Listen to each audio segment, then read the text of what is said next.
자, 여러분들한테 텍스트를 이런 식으로 이제 글자를 꾸며달라고 한 게 여러분들한테 드린 과제인데, 자, 그러면 요걸 도대체 어떤 식으로 할 수 있냐.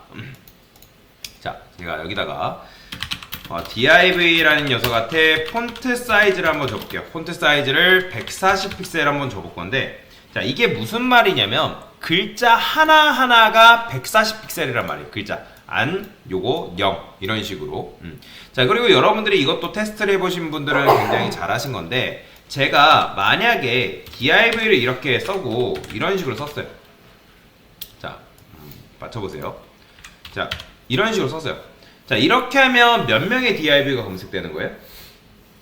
결국에도 똑같아요.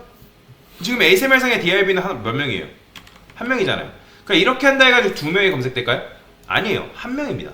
자, 모든 언어는 컴퓨터가 위에서 아래로 순차적으로 읽어요. 여러분들도 책이라는 걸 읽을 때 아래서부터 읽는 사람 없죠? 위에서부터 순차적으로 읽잖아요. 마찬가지로 컴퓨터도 이 코드를 읽어 내려갈 때 어떻게 읽냐면 위에서부터 아래로 순차적으로 읽습니다. 근데 지금 보면 두 개의 속성이 충돌하잖아요. 여기도 폰트 사이즈가 140픽셀이고 여기는 폰트 사이즈가 100픽셀이죠. 그죠? 자, 그러면 얘가 어떻게 읽냐면 일단 얘를 읽습니다. 그 다음에 맨 처음에 폰트 사이즈를 140픽셀을 먼저 적용을 시켜줘요. 그 다음에 이 코드가 나왔죠. 그러면 그 다음에 100픽셀을 적용시키기 때문에 얘는 어떻게 나오냐면 100픽셀짜리가 나와요. 즉 나중에 나온 동일한 속성이 있다 하더라도 나중에 나온 녀석이 우선순위가 제일 높습니다. 그렇기 때문에 우선순위가 제일 높기 때문에 이 속성이 적용이 되는 거예요. 마찬가지인 거예요. 여러분들이 내가 글씨의 컬러를 조정한다 해가지고 얘한테 컬러 레드를 줬다 하더라도 처음에는 레드가 나오거든요. 근데 여기다가 컬러를 여러분들이 블루라 쓰는 순간 어떻게 된다? 마지막에 나온 녀석이 속성이 이런 식으로 들어가요. 속성의 우선순위. 그러니까 위에서 아래로 순차적으로 실행되기 때문에 얘가 먼저 먹은 다음에 얘가 나왔기 때문에 이 속성이 들어간 거다라고 보시면 되겠습니다. 자, 그러면 div한테는 폰트 사이즈를 140픽셀 정도 주고요. 그 다음에 섹션이라는 녀석한테는 폰트 사이즈를 제가 3rem이라 해볼게요. 자, 아까 말씀드렸죠? rem은 배수라고. 배수. 그래서 여러분들이 폰트 사이즈를 이런 식으로 줄 수가 있는데, 얘를 좀 더 키워볼까요? 한 7rem. 7rem. 글씨가 이런 식으로 커졌죠? 자, 그 다음에 지금 보시면 이 녀석이 살짝 뭔가 글씨가 뚱뚱해 보이지 않나요? 맨 위에 있는 글씨가. 그죠? 이 녀석의 글씨가 뚱뚱한 이유는 뭐가 있냐면 폰트 웨이트라는 게 있습니다. 자, 폰트 웨이트가 뭐죠? 무게죠. 그죠? 무게인데 이 녀석의 무게를 볼드라고 주면 여러분들이 어떻게 되냐면 볼드가 뭐예요? 굵게 한다. 혹시라도 여러분들이 한글이나 파워포인트 해보신 분들 중에 볼드체 들어본 적 있나요? 볼드체. 그게 바로 글씨의 굵기를 말하는 거예요. 글씨의 굵기. 근데 이 폰트 웨이트 같은 경우는 글씨의 굵기를 여러분들이 숫자로 조정하는 것도 가능합니다.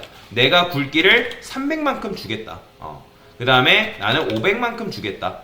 그 다음에 나는 700만큼 주겠다. 또는 나는 900만큼 주겠다. 여러분들이 숫자를 얼마큼 주냐에 따라서 그 굵기를 조정하는 것도 가능한데, 근데 최대 굵기를 넘어서진 않아요. 최대 굵기를 넘어서진 않습니다. 그래서 볼드 정도만 주면 그냥 알아서 이렇게 배치가 되거든요. 보통 이제 300, 300, 500, 900 이런 식으로 많이 쓰는데 500과 900을 제일 많이 씁니다. 숫자로 지정을 한다면. 근데 그게 아니다면 볼드체도 굉장히 많이 써요. 자, 여튼간에 폰트 웨이트를 볼드로 주면 이렇게 되는데, 제가 노말이라 써볼게요. 자, 노말이라 썼는데 지금 변화가 있어요, 없어요? 노말을 지워볼게요. 변화가 있다, 없다? 변화가 없죠. 그건 왜 그렇다? 이거는 CSS에도 마찬가지로 기본값이라는 게 존재하는데 폰트 웨이트의 기본값은 참고로 노말입니다. 자, 제가 CSS 기본값에 대해서는 나중에 좀 수업 후반부에 대해서 좀 더 설명을 드릴 거예요. 자, 하여튼 노말을 주게 되면 변화가 없다. 근데 볼드라고 주게 되면 글씨가 이런 식으로 굵어지는 걸 볼 수가 있고, 그 다음에 레터 스페이싱이라는 게 있는데, 자, 레터 스페이싱은 뭐냐면 자간을 의미합니다. 자간을 의미한다. 제가 이걸 100픽셀로 주게 되면 어떻게 된다? 지금 보시면 안과 영한테 자간이 100픽셀만큼 들어간 거예요. 보시면 이거는 눈으로만 확인하면 눈으로만 확인하면 표시가 안 되고 드래그를 해보면 좋거든요. 자, 보세요. 보시면 안과 요 안 오른쪽에 이런 식으로 100픽셀만큼 자간이 발생하는 걸 볼 수가 있어요. 당연히 늘리면 늘릴수록 여러분들이 자간이 더 커지겠죠. 그죠? 이런 식으로.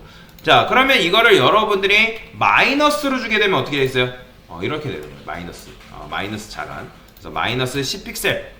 그러면 현재 자간보다 내가 마이너스 10픽셀 줄인다. 그래서 폰트를 이용할 땐 이 자간도 굉장히 많이 씁니다. 그래서 레터 스페이싱은 뭐다? 자간이다 라고 보시면 됩니다. 자, 섹션 하트는 10REM으로 바꾸고요. 자, 기존의 글씨에서 내가 10배를 주겠다. 그게 REM 뜻이라고 말씀을 드렸죠. 자, 이 상태에서 컬러를 줘보겠습니다. 컬러. 자, 그러면 우리가 컬러를 줄 때 레드로 표현도 가능하고 그린으로도 표현이 가능하고 블루, 골드, 퍼플 이런 식으로 단색으로 색상을 표현이 가능한데, 그런데 자, 빨간색, 노란색, 파란색 이런 식으로만 색상을 사용하면 다양한 글씨의 색상을 표현할 수가 없단 말이에요. 그죠? 색상의 종류에는 굉장히 많아요. 여러분들이 립스틱을 이제 사보신 분들은 없겠지만, 립스틱 같은 경우도 종류도 빨간색이라 했을 때 그 빨간색만 있는 게 아니라 종류가 굉장히 다양합니다. 무슨 장미 무슨 색, 뭐 코랄색, 뭐 핑크, 무슨 뭐 핑크도 굉장히 종류가 엄청나게 많은데, 그거를 그냥 단색으로만 표현할 수가 있다 없다? 불가능하다는 거죠. 자, 그래서 컬러에는 RGBA라는 개념이 있어요. RGBA. 자, RGBA라는 건 무슨 말이냐면 R은 레드, G는 그린, B는 블루. 자, 여러분들 컴퓨터 해보신 분들이라면 RGB 케이블 들어보신 적 계실 거예요. RGB 케이블. 그게 왜 그러냐면 모니터를 지금 이제 레드, 그린, 빨강을 통해서 RGB 케이블을 통해서 다양한 색상을 표현하는 거기 때문에 그렇거든요. 그래서 RGB라는 거는 레드, 그린, 블루를 말하는 거고, 뒤에 있는 이 A는 뭐냐면 알파 값을 말합니다. 알파 값. 자, 그러면 이 컬러 안에는 몇 가지 표현이 가능하냐면 0부터 255까지의 수를 표현 가능하거든요. 자, 그러면 제가 이렇게 써볼게요. 255, 255, 255, 그 다음에 뒤에는 1, 알파값. 자, 이런 식으로. 자, 그러면 255, 255, 255, 1 했는데 지금 나와요, 안 나와요? 안 나오죠? 요 1은 뭘 말하는 거냐면 알파값인데 투명도 말하는 거예요. 투명도. 투명도. 자, 그러면 지금 빛의 삼원색 여러분들 들어보신 적 계실 거예요. 개념은 몰라도 괜찮아요. 자, 빛의 삼원색의 원리에 따라서 빨간색과 그리고 파란색과 초록색을 제일 강하게 주게 되면 무슨 색이 되죠? 하얀색이 됩니다. 그렇기 때문에 지금 하얀색이 된 거예요. 드래곤이 있어요.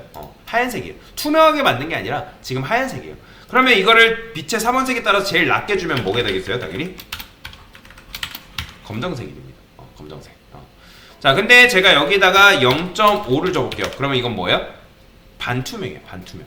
이거는 회색을 준 게 아니라 내가 검정색을 투명도를 낮추니까 반투명처럼 되는 거다. 0.2를 주게 되면 더 낮아지겠죠. 당연히 0을 주게 되면 이거는 없어진 게 아니라 투명한 겁니다. 투명. 그래서 여러분들이 이걸 다 외우지 못해도 이런 걸 알면 좋거든요. 자, 제가 여기다가 빨간색을 제일 세게 주면 당연히 무슨 색깔? 빨간색이 나오는 거고, 그 다음에 제가 초록색을 제일 세게 주면 초록색이 나오는 거고, 그 다음에 파란색을 제일 세게 주면 파란색이 이런 식으로 나온다. 여러분들이 요 레드랑 파란색을 제일 세게 주면 자주색이 되고, 근데 이거를 여러분들이 어느 세월에 색상을 이런 식으로 외우고 있어요. 저도 다 못 외웁니다. 참고로 이렇게 색상을 조합하게 되면 색의 조합은 약 65,000개 정도 나올 수 있거든요. 그 65,000개 외울 수 있어요? 못 외워요. 절대 못 외웁니다. 자, 그래서 여러분들이 색 조합을 알기가 힘들잖아요. 그래서 색 조합을 해놓은 사이트라기보다는 구글에서 컬러 피커라는 걸 이렇게 만들어놨어요. 내가 원하는 색상을 찝을 수 있게끔. 포토샵이나 일러스트 해보신 분들 계실지 모르겠지만, 포토샵이나 일러스트 같은 경우는 내가 색을 선택이 가능하죠. 그죠?